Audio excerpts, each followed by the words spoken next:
طرف مائک منسوب کروں گا۔ حق و باطل کی تھی بیکار عجب منظر تھا۔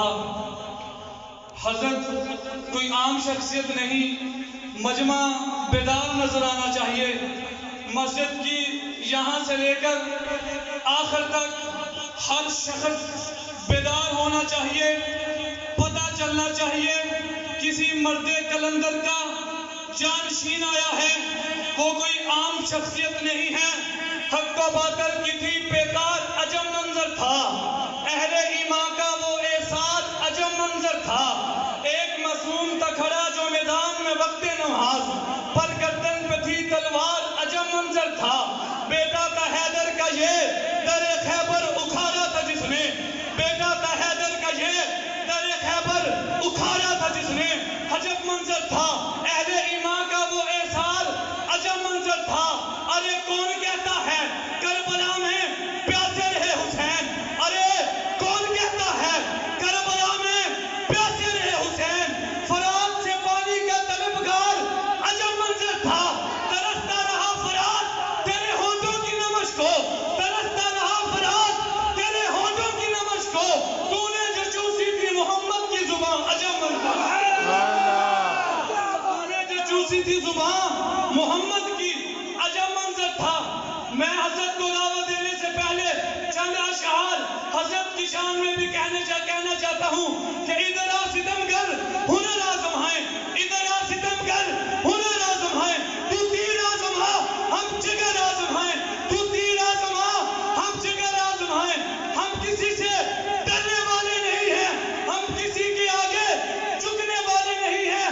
ہم آج بھی کھڑے ہیں تو پہاڑ بن کر کھڑے ہیں، ہم کل کو بھی کھڑے ہوں گے، پہاڑ بن کر کھڑے ہوں گے کہ آجا ابھی ضبط کا موسم نہیں گزرا، آجا کہ پہاڑوں پہ برف جمی ہے، خوابوں کے جزیروں سے ستاروں کی حدوں تک ہر چیز ہے اس بزم میں، بس ایک تیری ہی کمی ہے۔ اے باد صبا بتلا تو صحیح مہمان جو آنے والے ہیں، اے باد صبا بتلا تو صحیح مہمان جو آنے والے ہیں۔ کلیاں نہ بچھانا راہوں پر، ہم پل کے بچھانے والے ہیں۔ میں دعوت خطاب دینے جا رہا ہوں شہزادہ اہل سنت جانشین مرشد حق نواز جنگی شہید رحمت اللہ علیہ صاحبزادہ حضرت مولانا محمد مسرور نواز جنگی صاحب کہ وہ آئیں اور اپنے خوبصورت انداز کے ساتھ ہمارے دلوں کو منور فرمائیں۔ ماشاءاللہ ماشاءاللہ۔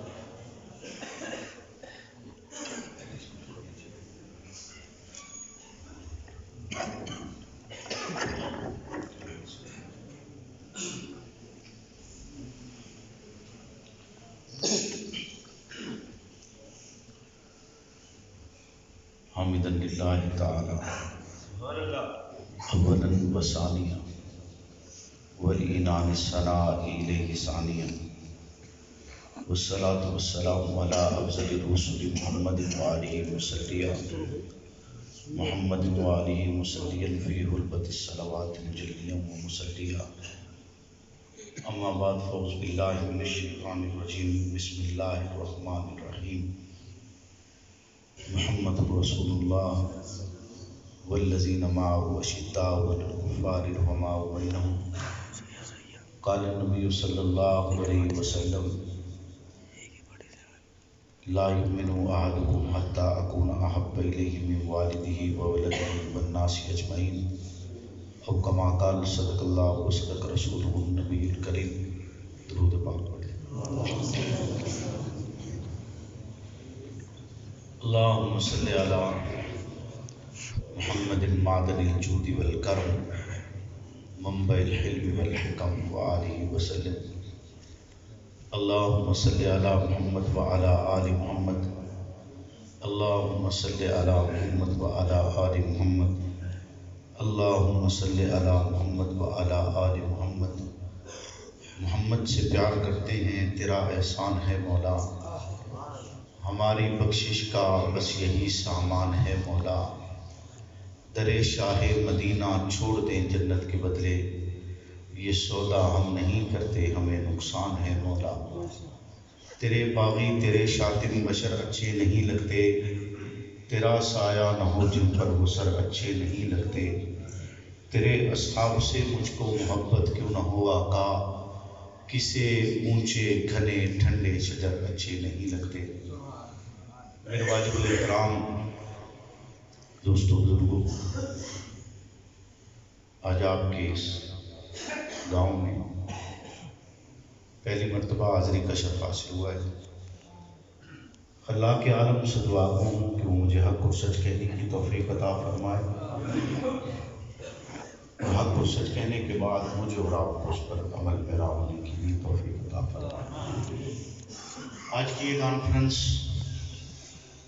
برکات قرآن مجید فرقان حمید کے عنوان سے منون ہے، اور یقیناً بحیثیت مسلمان آپ تمامی حضرات کتاب اللہ کی عظمت، اس کی شان، اس کی رفعت سے واقف ہوں۔ قرآن مجید فرقان حمید جب سے مبعوث ہوئی اس وقت سے لے کر قیامت تک محفوظ ہے۔ اس میں کوئی بھی فرد کسی قسم کا کوئی رد و بدل نہیں کر سکتا۔ آپ دنیا کے جس حصے میں چلے جائیں، ہر حصے میں موجود مسلمان اس کے پاس پایا جانے والا قرآن، اس کے الفاظ، اس کے حروف یکساں ہوں گے۔ کسی بھی حصے میں آپ کو کوئی تبدیلی آل و سنت میں نظر نہیں آئے گی۔ قرآن مجید فرقان حمید کا ایک ایک حصہ، اس کی ایک ایک آیت یقیناً اپنے اندر بے پناہ علوم اور بے پناہ معلومات رکھتا ہے، اور یقیناً تمام کا احاطہ آج کی اس کانفرنس میں ممکن نہیں ہے۔ قرآن مجید کی ایک مختصر ترین صورت ہے، اس کے حوالے سے کچھ باتیں آپ کے گوش گزار کرنے کی کوشش کروں گا، اور تقریباً یہاں موجود تمام افراد اس صورت مبارکہ سے نہ صرف واقف ہیں، جہاں تک میں سمجھتا ہوں کہ شاید سب افراد کو وہ صورت یاد بھی ہوگی۔ اس صورت کو سورت عصر کہا جاتا ہے صورت اچھی بولے نا، ہے اس نام کی کوئی صورت نام سب کو یاد ہے؟ جتنے بیٹھے کیوں جی ہاتھ کھڑا کرے جن کو یاد ہے، ماشاءاللہ سب کو یاد ہے۔ تقریباً بچے بھی جو بیٹھے ہیں آپ کے اسکول، ان کو بھی یاد ہے۔ سورت عصر میں حضرت امام شافعی فرماتے ہیں کہ اگر اللہ باقی قرآن نازل نہ کرتے اور صرف یہی سورت نازل فرما دیتے تو انسانیت کی کامیابی کے لیے کافی ہے۔ انسانیت کی کامیابی کے لیے یعنی باقی قرآن نہ اترتا، صرف سورت عصر کی نازل ہو جاتی تو انسانیت کی کامیابی کے لیے پوچھا بولے نا، انسانیت کی کافی تھی۔ سورت عصر کو اللہ رب العزت ایک قسم سے شروع کر رہے ہیں، قسم اٹھاتے ہوئے کہتے ہیں کہ قسم ہے زمانے کی۔ اس سے دو مسئلے سمجھ میں آتے ہیں۔ پہلا مسئلہ کہ آیا اللہ کے غیر کی قسم کھانا جائز ہے یا ناجائز ہے؟ دوسرا مسئلہ آیا زمانے کو اچھا کہنا چاہیے یا برا کہنا چاہیے، یا زمانے کے بارے میں کچھ کہنا چاہیے یا نہیں کہنا چاہیے؟ تو دونوں مسئلوں کا اصل رخ یہ ہے کہ اللہ کے غیر کے سوا کسی کی قسم کھانا ناجائز ہے، چاہے وہ قرآن ہو چاہے محمد رسول اللہ صلی اللہ علیہ وسلم ہو۔ جیسے بعض اوقات ماں باپ کی قسم بندہ کھا بیٹھتا ہے، اولاد کی کھا بیٹھتا ہے، قرآن مجید کی کھا لیتا ہے، یا حضرت محمد رسول اللہ صلی اللہ علیہ وسلم کی کھا لیتا ہے۔ آقا دو جہاں کی رفعت، عظمت اور شان میں یقیناً اتنی بلند ہے کہ انسانیت اس کا احاطہ نہیں کر سکتی، لیکن کسی بھی مخلوق کے لیے یہ جائز نہیں ہے کہ وہ اپنے خالق کے سوا کسی اور کی قسم کھائے۔ حتیٰ کہ اس حد تک علماء نے لکھا ہے کہ اللہ کے غیر کی قسم کھانا شرک ہے۔ اللہ کے غیر کی قسم کھانا شرک ہے۔ خالق کی مرضی ہے، وہ جس چیز کی چاہے قسم کھا سکتا ہے۔ تو تو اللہ نے زمانے کی قسم کھائی، اور زمانے جس چیز کی قسم اللہ کھائے یقیناً اسے برا نہیں کہا جا سکتا، اسے برا نہیں کہا جا سکتا۔ اس لیے زمانے کے لیے یہ الفاظ جو ہم استعمال کرتے ہیں کہ زمانہ بڑا خراب ہے، یہ لفظ بھی استعمال نہیں کرنا چاہیے۔ تو زمانے کی قسم کھا کر اللہ ارشاد فرماتے ہیں کہ ان الانسان لفی خسر، کہ بے شک تمام انسان خسارے میں، سب کے سب، کوئی تخصیص نہیں، کوئی فرق نہیں، کوئی بتلایا نہیں کہ یہ خسارے میں نہیں ہے، یہ خسارے میں۔ اس آیت میں کسی قسم کا کوئی استثناء موجود نہیں، سب کے لیے کہہ دیا ان الانسان لفی خسر، سارے کے سارے خسارے میں، سارے کے سارے خسارے میں۔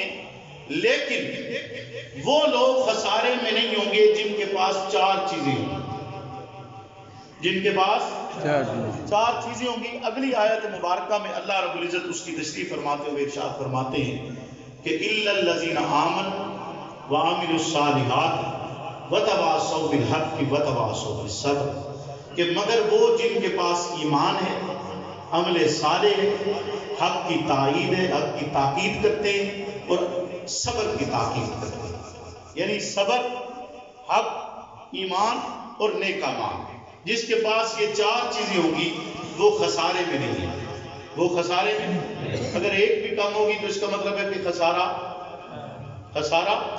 اور ان میں ایک تو ایسی ہے کہ اگر وہ نہ ہو اور باقی تینوں ہوں تو پھر خسارہ ہی خسارہ ہے، باقی وہ تینوں نفع نہیں دے سکتے، وہ تینوں نفع، اس کو اللہ رب العزت نے سب سے پہلے ذکر کیا آمنو، ایمان لاؤ، کیا کرو؟ یعنی وہ لوگ جو ایمان لاتے ہیں، جو لوگ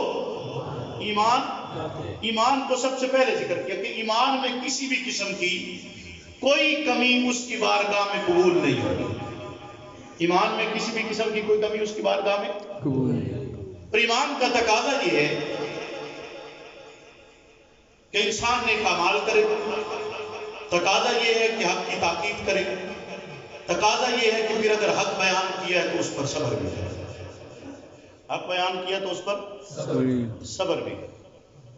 یقیناً آپ تمام حضرات حق پر ہیں، بولے نا جی، سارے حق پر ہیں، جو حق پر ہے ہاتھ کھڑا کرے۔ میری باتوں کو محسوس نہیں کرنا، میں آپ کے ہاں چونکہ پہلی مرتبہ آیا ہوں تو میں آپ کا مزاج نہ آشنا ہوں، آپ میرے مزاج نہ آشنا ہیں۔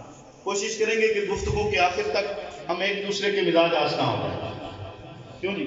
یا میں بدل جاؤں یا آپ بدل جائیں، ایسا ہونا چاہیے کہ نہیں ہونا چاہیے؟ بندہ، میں بھی ایک سفر کر کے آیا ہوں، آپ نے بھی نیند قربان کی ہے، اپنا قیمتی وقت ہمیں دیا ہے، یہ شرف بخشا ہے کہ ہم آپ سے کلام ہو سکے، تو حق تو یہ بنتا ہے نا کہ یا میں آپ کی مان جاؤں یا آپ میری مان جائیں، ایک کام تو ہونا چاہیے نا، کیوں جی؟ سب حق پر ہیں، کوئی شک نہیں، اور یقیناً جنت میں جانے کے لیے حق پر ہونا ضروری ہے، بولے نا؟ تو اس کا مطلب یہ ہوا کہ سب جنتی ہیں، کیوں جی؟ بے شک سب جنتی ہیں نا، بے شک، جو حق پر ہے وہی جنت میں جائے گا نا، جو حق پر ہے وہی جنت میں جائے گا۔ رکھیے گا، محض حق پر ہونا جنت میں جانے کا سبب نہیں ہے، محض حق پر ہونا جنت میں جانے کا سبب نہیں بنے گا۔ کہ اگر میں نے اور آپ نے یہ تصور کر لیا کہ میں اور آپ حق پر ہیں، حق پر ہونے کی بنیاد پر مجھے اور آپ کو جنت ملے گی، تو یہ میری اور آپ کی خام خیالی ہو سکتی ہے، حقیقت نہیں ہو سکتی۔ حقیقت سے یہ بات بالکل متضاد ہے۔ محض حق پر ہونے سے نجات ممکن نہیں ہے۔ اگر ایسا ممکن ہوتا تو اللہ صرف یہ ارشاد فرماتے کہ قالوا ربنا اللہ، کہہ دو میرا رب اللہ ہے، بس بات ختم ہو جاتی۔ اس کے بعد اگلی وضاحت کی ضرورت نہیں تھی، اگلے الفاظ کی ضرورت نہیں تھی۔ اس آیت مبارکہ میں بھی جہاں اللہ نے یہ ارشاد فرمایا ہے کہ آمنوا وعملوا الصالحات، ایمان لاؤ، نیک اعمال کرو، آگے ارشاد فرمایا ہے حق کی تاکید کرو، حق پر چلو، یعنی آپ یہ سمجھتے ہیں کہ میں اور آپ حق پر ہیں، حق پر کھڑے ہونے کی بنیاد پر میں نے اور آپ نے خود کو جنتی تسلیم کیا ہے، تو آگے یہ الفاظ کہنے کی کیا ضرورت ہے کہ آگے تمہیں صبر کی بھی ضرورت ہے؟ صبر کا کیا معنی؟ حق پر ہونے کے بعد صبر کا معنی اور مفہوم کیا بنتا ہے؟ اللہ ارشاد فرماتے قالوا ربنا اللہ، جب ربنا اللہ کہہ دیا ہے، اپنا رب اللہ کو مان لیا ہے، وحدہ لا شریک تسلیم کر دیا ہے، ایک الہ مان لیا ہے، پھر اگلے الفاظ کی ضرورت کیوں پیش آئی کہ اللہ ارشاد فرماتے ثم استقاموا، پھر ڈٹ جاؤ، کان کہنا تو صرف اللہ ہے، زبان سے الفاظ تو اللہ کے نکلے ہیں، رب کہنا مراد ہے، پروردگار کہنا مراد ہے، پالنہار کہنا مراد ہے، پھر کیا وجہ ہے کہ اللہ ارشاد فرماتے ہوئے کہتے ہیں نہیں قالوا ربنا اللہ، جب تم نے یہ کہہ دیا میرا رب اللہ ہے، ثم استقاموا، پھر ڈٹ جاؤ، ایمان لائے ہو، اپنے سارے کیے، حق پر کھڑے ہوئے ہو، تو یاد رکھو پھر اس کے بعد تمہیں ضرورت پڑے گی صبر کی، تمہیں ضرورت پیش آئے گی استقامت کی، تمہیں ضرورت پیش آئے گی ڈٹ جانے کی، تمہیں ضرورت پیش آئے گی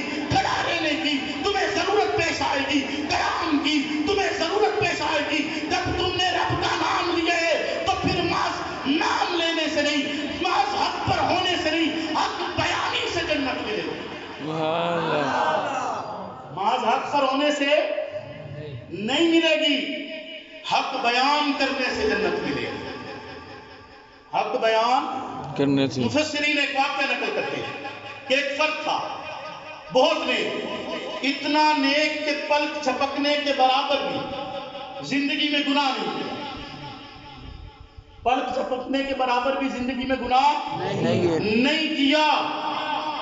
اللہ نے حکم کیا اس بستی کو الٹ دیا جائے، بستی الٹنے کے لیے ملائکہ آنا چاہتے، درخواست کرتے ہیں کہ خالق کائنات اس بستی میں ایک فرد ایسا بھی ہے جس نے آپ کی نافرمانی پلک جھپکنے کے برابر بھی نہیں کی ہے، اس کے لیے کیا حکم ہے؟ کیا اسے اٹھایا جائے اور دور دراز علاقے میں چھوڑ دیا جائے؟ کیا اس کے لیے یہ حکم ہے کہ اسے اس عذاب میں سے بچا لیا جائے؟ کیا اس کے لیے یہ حکم ہے کہ اسے ہجرت کا حکم دے دیا جائے، وہ اس علاقے کو چھوڑ دے؟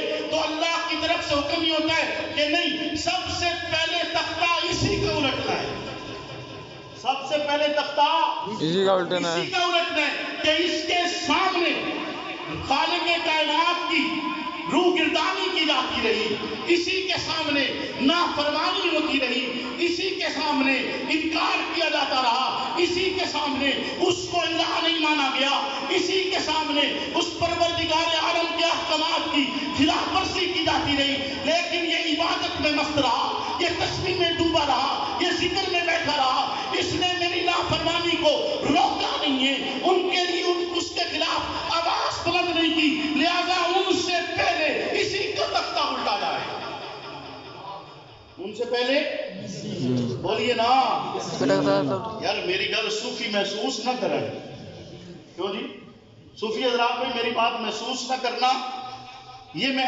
آپ کے لیے نہیں کہہ رہا، میں پرانا واقعہ سنا رہا ہوں، ہے جی، وہ جو اس دور میں ہوا، اور آپ محسوس تو نہیں کر رہے نا سر، پکی بات ہے۔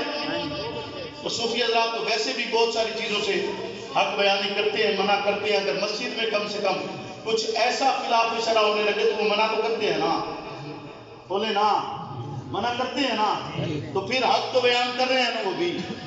توجہ ہے آپ کی، آمن ایمان لاؤ، اللہ کیسا ایمان لائے؟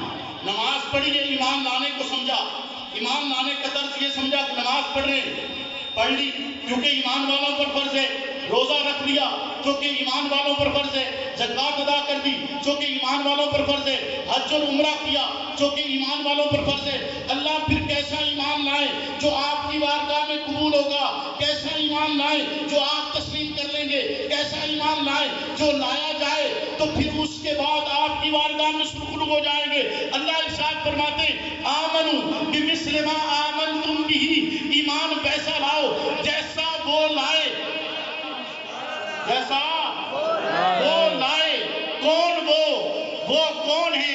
وہ وہ جنہیں قرآن مفلحون کہتے ہیں، جنہیں قرآن صادقون کہتے ہیں، جنہیں قرآن شہداء کہتے ہیں، وہ کون جو صراط مستقیم پر ہیں، وہ کون جو انعمت علیہم کا مصداق ہیں، وہ کون جن میں رب اپنا محبوب پیغمبر بھیجتا ہے، وہ کون جو پیغمبر کے نطق معصوم سے نکلنے والے الفاظ کو لکھتے ہیں۔ اگر میں وضاحت کروں تو ذرا سمجھو نا، رب کہتا ہے ذالک الکتاب لا ریب فیہ، برکات قرآن کی محفل ہے وہی قرآن مجید جو تیرے اور میرے گھر میں موجود، تیری اور میری مسجد میں موجود، اس مسجد میں موجود کتاب اللہ کی پہلی آیت مبارکہ، اس آیت مبارکہ میں خالق کائنات ارشاد فرماتے ہیں ذالک الکتاب لا ریب فیہ، یہ جو کتاب ہے اس کتاب میں کوئی شک اور شبہ نہیں۔ کتاب تو کہاں اسے جاتا ہے جسے لکھا گیا ہو، نہ رب نے یہ لکھی، نہ جبریل لکھا ہوا لائے، نہ محمد رسول اللہ کے نے لکھ کر دی ہے۔ آپ تو لکھنا پڑھنا جانتے ہی نہیں ہے، اللہ نے لکھی نہیں، جبریل لکھا ہوا نہیں لائے،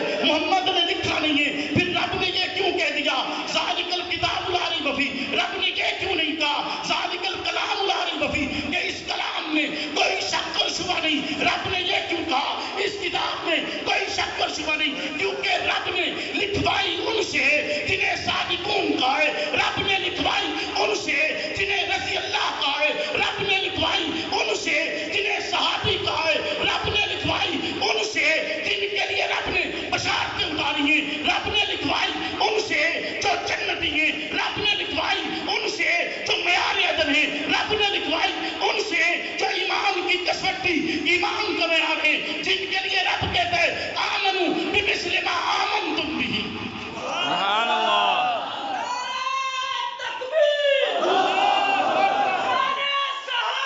زندہ باد، زندہ باد۔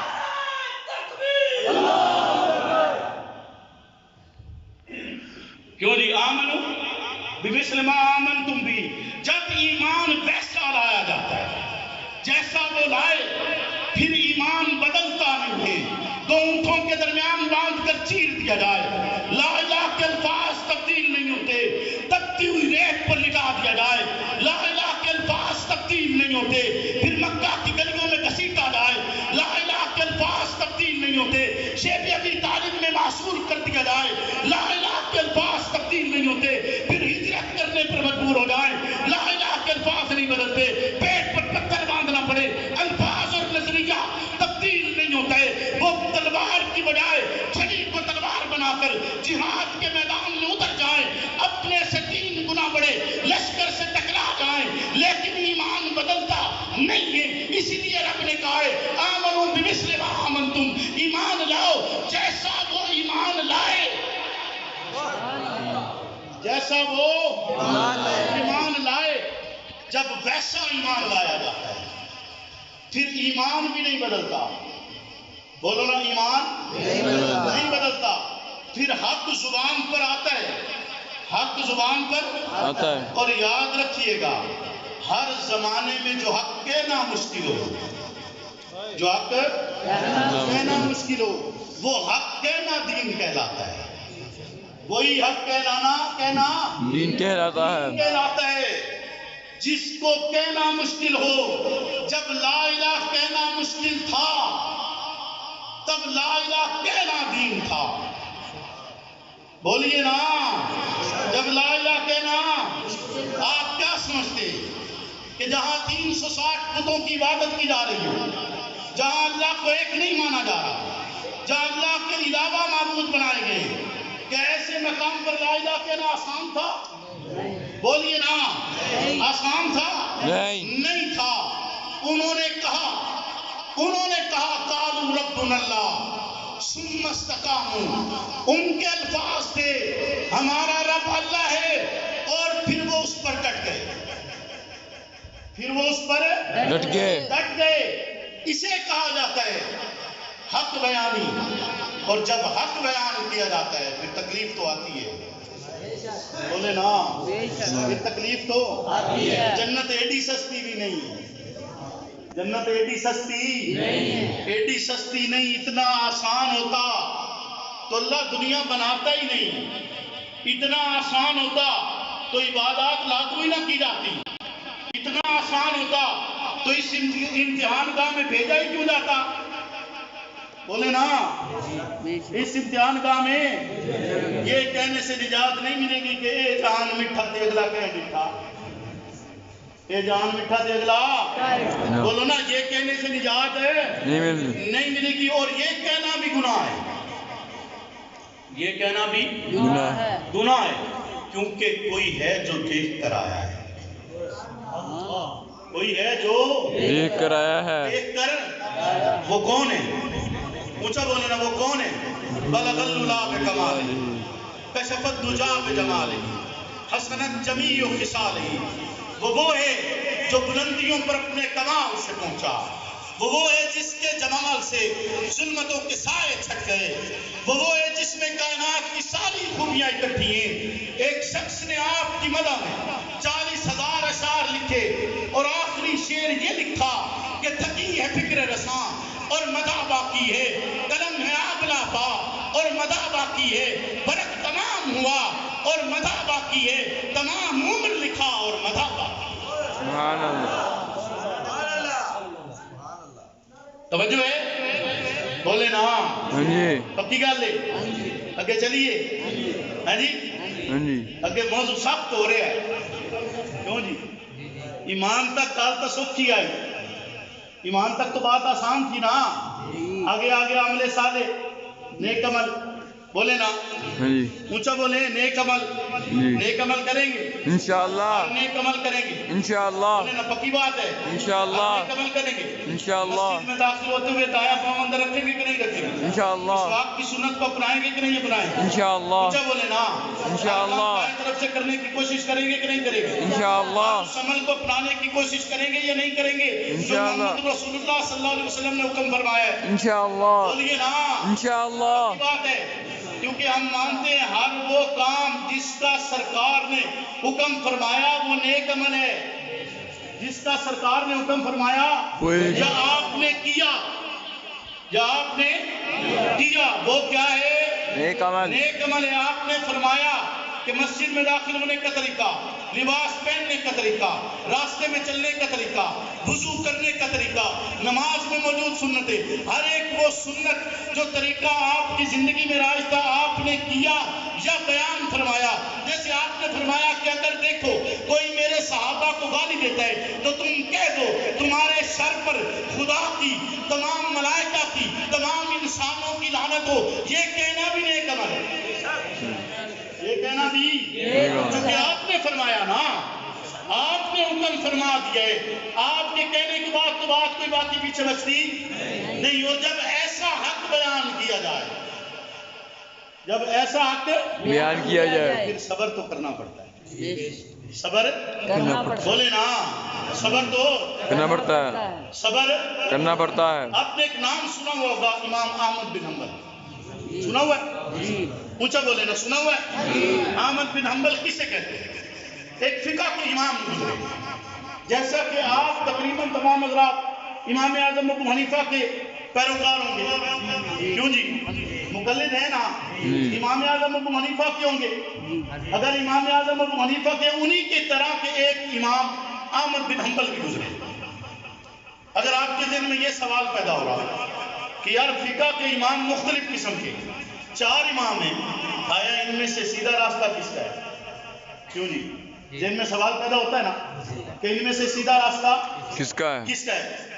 آپ کے قریب سے موٹر وے گزر رہی ہے آپ کے قریب سے موٹر وے، کیوں جی؟ یہ خیر میرے خیال میں 2 لائنوں والی ہے کہ 3 لائنوں والی؟ کبھی لاہور گئے ہوں، لاہور گئے، کون گیا ہاتھ کھڑا کرے، جو لاہور گئے، وہ جب موٹر وے پر سفر کرتے ہیں تو اس موٹر وے کی لائنیں 4 ہیں، لائنیں کتنی ہیں؟ 4 ہیں، اور چاروں لائنیں لاہور جا رہی ہیں، چاروں کہاں جا رہی ہیں؟ لاہور جا رہی ہیں، چاروں کی چاروں، یہ چاروں امام جنتی جا رہے ہیں، چاروں امام جنت جا رہے ہیں۔ اب یہ بھی سوچا جا سکتا ہے کہ جب چاروں جنت جا رہے ہیں تو ایک بات اس کی مان لی، دوسری دوسرے کی مان لی، تیسری تیسرے کی مان لی، چوتھی چوتھے کی مان لی، بولے نا ایسا ہو سکتا ہے نا؟ بھئی جا تو چاروں جنت رہے ہیں، یعنی سب نے جو کہا صحیح کہا، لہذا کسی ایک کی مان لو، دوسرے کی مان لو، تیسرے کی مان لو. یعنی کبھی ابو حنیفہ کی مان لی، کبھی امام شافعی کی مان لی، کبھی احمد بن حنبل کی مان لی، کبھی امام مالک کی مان لی. ایسا ہو سکتا ہے نا؟ لیکن یاد رکھو موٹر وے پر بھی جو سفر کر رہا ہو 4 لائنوں میں بغیر اشارہ دیے اگر لائن کراس کرتا ہے تو چلان ہو جاتا ہے. اشارہ دیے بغیر، یعنی اس کو بتانا پڑتا ہے کہ میں راستے کس پر ہوں، میں کس راستے پر ہوں. راستہ بغیر اشارہ دیے یعنی بغیر پورا طریقہ تبدیل کیے اختیار نہیں کیا جا سکتا. تو احمد بن حنبل وقت کے بادشاہ نے کہا کہ میں چاہتا یہ ہوں کہ یہ قرآن جس کا تذکرہ آپ کی اس محفل میں کیا جا رہا ہے، برکات قرآن مجید کے عنوان سے، اس قرآن کو مخلوق مانو. جیسے دنیا میں بے شمار مخلوقات موجود ہیں اور ان کو پیدا کرنے والا ایک اللہ ہے، جیسے انسان ہے، جیسے چرند اور پرند ہیں، ہر ایک کو پیدا کرنے والا ایک اللہ ہے. ان تمام مخلوقات کا خالق ایک ہے. خالق وہ ہے، یہ مخلوقات ہیں. جیسے یہ مخلوقات انسان اور دیگر شکلوں میں موجود ہیں، اسی طرح قرآن مجید کو بھی مخلوق مانا جائے، نہ کہ رب کا کلام مانا جائے. اسے مخلوق کہا جائے گا. بادشاہ وقت اپنے نظریے کو جاری کرتا ہے، لاگو کرتا ہے، اپنے من پسند علماء بناتا ہے، ان علماء کو مدین کرتا ہے کہ وہ گلیاں پھر کر اس کا نظریہ، اس کے مفادات کا اعلان کریں گے، اس کے مفادات کی تشریح کریں گے، اس کے عقائد و نظریات پر لوگوں کو آمادہ کریں گے. اسی انداز کے اندر احمد بن حنبل کے پاس بھی وہی نظریہ لایا گیا. الفاظ یہ تھے کہ آپ کہہ دیں یہ قرآن کلام اللہ نہیں ہے بلکہ خالق کائنات کی ایک مخلوق ہے. جیسے دیگر مخلوقات ہیں اسی طرح یہ بھی ایک مخلوق ہے. احمد بن حنبل کہتے نہیں، میں اسے مخلوق نہیں کہوں گا، یہ رب کا کلام ہے. احمد بن حنبل ڈٹ گیا. احمد بن حنبل کو زندان میں ڈالا گیا، جیل چلا گیا. مناظرے ہوتے رہے، کئی گھنٹوں کے طویل مناظروں کے بعد احمد بن حنبل جواباً ایک سوال کرتا تھا کہ تمہاری اس تمام گفتگو میں اگر رب کا قرآن موجود ہے میں تسلیم کرتا ہوں، حدیث رسول اللہ موجود ہے تسلیم کرتا ہوں، اقوال صحابہ موجود ہیں تسلیم کرتا ہوں. بالآخر وقت آتا ہے احمد بن حنبل کو پابند کر دیا گیا.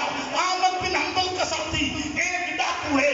رات کی تنہائی میں وہ اپنی پیٹھ سے کپڑا ہٹاتا ہے، کپڑا ہٹا کر کہتا ہے کہ احمد بن حنبل ذرا دیکھ تو صحیح میری پیٹھ پر کیا بنا ہوا ہے. احمد بن حنبل پیٹھ دیکھتا ہے، اس پر کوڑے کے نشانات ہیں. وہ کہتا ہے احمد میں ڈاکہ زنی کرتا ہوں، میں چور ہوں، مانا جانا چور ہوں، اتنی بڑی چوریاں کی ہیں، پکڑا جاتا ہوں، تشدد کیا جاتا ہے، لیکن ڈاکہ زنی ان کوڑوں کے ڈر سے چھوڑتا نہیں ہوں. کل تجھ پر کوڑے برسیں گے، مبادا تم محمد کا دین ان کوڑوں کے ڈر سے مت چھوڑ دے. سبحان اللہ.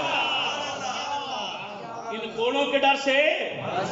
اگلا دن آیا، جلاد کے سامنے احمد بن حنبل کو پیش کیا جاتا ہے. وہ کوڑا مارنے سے کہتا ہے احمد تجھے نہیں پتا کہ اگر جان پر بن آئے تو بات بدلی جا سکتی ہے. جان پر بن آئے تو بات بدلی جا سکتی ہے، بدلی جا سکتی ہے. شریعت اجازت دیتی ہے. جان پر بنائے تو بات بدلی جا سکتی ہے. احمد بن حنبل کہتا ہے جان صرف میری جانی ہے، ایمان پوری امت کا چلا جائے گا. جان صرف احمد بن حنبل کی جائے گی لیکن ایمان پوری امت کا چلا جائے گا. اگر میں نے یہاں پر اپنی جان کے لیے، وہ تب ہوتا ہے جب بات صرف ذات کی ہو. یہاں بات ذات کی نہیں پوری امت کی ہے. احمد بن حنبل کو جلاد کہتا ہے کہ احمد میں یہ کوڑا ہاتھی کی پیٹھ پر مار دوں. ہاتھی تڑپ اٹھتا ہے. آپ کا نازک وجود یہ کوڑے برداشت نہیں کر سکے گا. احمد بن حنبل کہتے تو کوڑے مار، میں حق بیانی پر صبر کروں گا. میں حق بیانی پر بولے نا، حق بیانی پر صبر کروں گا. 40 کوڑے قریباً، کچھ روایات میں 80 کوڑے احمد بن حنبل کی پیٹھ پر برسائے گئے، لیکن احمد بن حنبل نے بات نہیں بدلی. جنازہ اٹھا کر جا رہا ہے اور اس حالت کے اندر کہ جب 4 کندھوں پر آپ کو اٹھایا گیا، احمد بن حنبل تکلیف کی شدت میں ہیں، تڑپ رہے ہیں. تڑپتے ہوئے بھی الفاظ یہ نکل رہے ہیں کہ اللہ ابو الحسن کی مغفرت فرما دے کہ اس ابو الحسن نے مجھے حق پر ڈٹنا سکھا چھوڑا. ابو الحسن کون تھا؟ وہ ڈاکو جس نے کہا کہ ڈاکہ زنی پر تکلیف کے باوجود ڈاکہ نہیں چھوڑا. ڈاکہ تو ایمان والا تکلیف آنے پر ایمان کیسے چھوڑ سکتا؟ ایمان والا تکلیف آنے پر بولیے نا، ایمان کیسے چھوڑ سکتا ہے؟ یاد رکھیے، یہ جرت آپ کی زندگی کا خاصہ ہے، آپ کے ایمان کا حصہ ہے. ایمان سے باہر نہیں. آپ یہ یقین رکھتے ہیں کہ اللہ کے سوا کوئی اور مالک نہیں، اللہ کے سوا کوئی اور خالق نہیں، اللہ کے سوا کوئی اور تکلیف نہیں دے سکتا، اللہ کے سوا کوئی اور نفع نہیں دے سکتا ہے. جب یقین یہ ہو تو پھر حق بیانی پر ڈر کیسا؟ پھر حق بیانی پر بولیے نا، پھر حق بیانی پر ڈر کیسا؟ تو میں نے بات کی امام اعظم ابو حنیفہ. تھوڑا تذکرہ امام اعظم کا کر دیں، لگے تو نہیں؟ مجھے دیا گیا وقت ختم ہو چکا ہے. کیوں جی؟ قائد سنیں گے تیری بات ساری رات، قائد سنیں گے تیری بات ساری رات، ساری رات، سنیں گے تیری بات ساری رات، ساری رات. میرا ایسا کوئی ارادہ نہیں. توجہ ہے آپ کی؟ بولے نا، امام اعظم کی بات کرتے ہیں، بات ختم کرتے ہیں. توجہ ہے آپ کی؟ بولیے نا. سب امام اعظم ابو حنیفہ کے پیروکار بیٹھے، کوئی اور بھی بیٹھا تو مجھے اس سے کوئی اختلاف نہیں. میرا ایک خاص نقطہ نظر ہے، میں اپنی سوچ پر گفتگو کرتا ہوں، میں اسی کے مطابق گفتگو کروں گا، مجھے اس سے کوئی اختلاف نہیں. آپ کا اپنا نظریہ آپ اس تک رکھیں، خیر جو ہمارا نظریہ ہم اس تک رہیں. توجہ ہے آپ کی؟ امام اعظم ابو حنیفہ وقت کا بہت بڑا امام ہے. اس نے ایک فقہ مدون کی ہے. اس فقہ پر عمل کرنے والے افراد قیامت کے دن تک کروڑوں کی تعداد میں ہوں گے، ہو سکتا ہے اربوں تک پہنچ جائیں. آج بھی اس کی فقہ پر عمل پیرا ہونے والے افراد امت محمدیہ صلی اللہ علیہ وسلم میں سب سے زیادہ ہیں. اتنا بڑا امام جب فقہ مدون کی 1000 علماء کی موجودگی کے اندر اس نے فقہ کو مدون کیا ہے. 1000 علماء کا استاد، اتنا بڑا عالم دین، اس کا جنازہ کہاں سے نکلتا ہے؟ کسی حجرے سے نہیں. جنازہ مسجد سے نہیں نکلا، جنازہ خانقاہ سے نہیں نکلا، جنازہ ان کے گھر سے نہیں نکلا. امام اعظم کا جنازہ کس مقام سے نکلے؟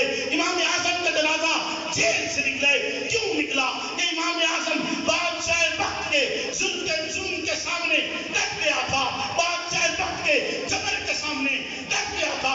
جنازہ جیل سے نکلے. کئی دن سمجھاتے رہے کہ امام اعظم آپ بادشاہ وقت کی بات کو تسلیم کر لیجئے. نہیں تسلیم کیا. 4 سال پابند سلاسل رہنے کے بعد بلاخر زہر دے کر امام کی شہادت ہوئی. امام نے زہر پیا لیکن موقف تبدیل نہیں کیا. جنازہ جیل سے نکلے. اکیلا جنازہ نہیں نکلا، ساتھ وصیت بھی نکلی. جب وصیت نکلی، بادشاہ وقت نے وصیت پڑھی. وصیت پر لکھے ہوئے الفاظ یہ تھے کہ مجھے عام مسلمانوں کے قبرستان میں دفن مت کیا جائے، چونکہ اس کی جگہ بادشاہ وقت نے غصباً قبضہ کر کے مسلمانوں کے لیے وقف کی ہے. مجھے ایسے مقام پر دفن مت کیا جائے جسے غصب کیا گیا ہو، جسے قبضہ کیا گیا ہو. امام اعظم نے اس وقت یہ اعلان اپنی وصیت میں لکھ چھوڑا.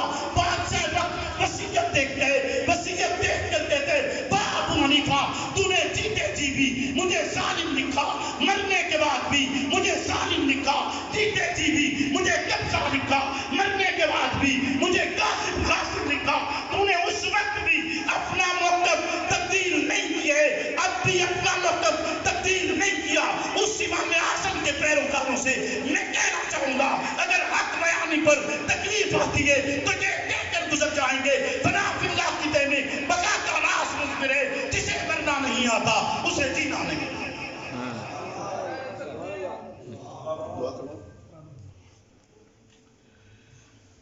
اللهم صل